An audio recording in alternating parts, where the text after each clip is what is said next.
السلام علیکم ناظرین، قدیم نوادرات جمع کرنے کی شوقین ایک خاتون بازار میں گھوم رہی تھی۔ اچانک اس کی نظر ایک دکان پر پڑی۔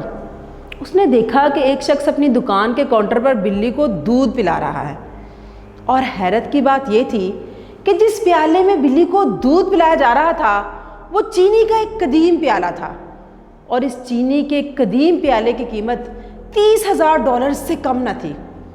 خاتون نے سوچا کہ شاید یہ شخص اس پیالے کی قیمت سے ناواقف ہے، اس لیے ایک عام سی بلی کے سامنے اتنا قیمتی پیالہ رکھ دیا۔ خاتون کیونکہ نوادرات کی شوقین تھی، انہیں جمع بھی کرتی تھی، اس لیے وہ پیالہ حاصل کرنے کے منصوبے سے دکان میں داخل ہو گئی۔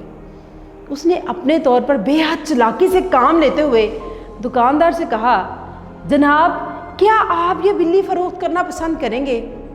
دکاندار نے جواب دیا، محترمہ یہ میری پالتو بلی ہے، لیکن پھر بھی اگر آپ کو یہ اتنی پسند ہے تو آپ اسے $50 میں خرید لیجئے۔ خاتون نے فوراً $50 نکال کر اس شخص کو دے لیے اور بلی خرید لی۔ جاتے جاتے اس نے دکاندار سے کہا، میرا خیال ہے کہ اب یہ پیالہ آپ کے کسی کام کا نہیں، براہ کرم اسے بھی مجھے دے دیجئے، میں اس پیالے میں بلی کو دودھ پلایا کروں گی۔ دکاندار نے طنزاً مسکراتے ہوئے جواب دیا، محترمہ میں آپ کو یہ پیالہ نہیں دے سکتا، کیونکہ اس پیالے کو دکھا کر اب تک میں 300 بلیاں فروخت کر چکا ہوں۔ یہ چھوٹی سی تمثیل پاکستان میں بسنے والے ان باشعور عوام کے نام جنہیں طرح طرح سے بیوقوف بنایا جا رہا ہے۔ خدا را ہوش کے ناخن لیجئے اور اپنی عقل اور فہم کا استعمال کرتے ہوئے لوگوں کو فالو کیجئے۔ فی امان اللہ۔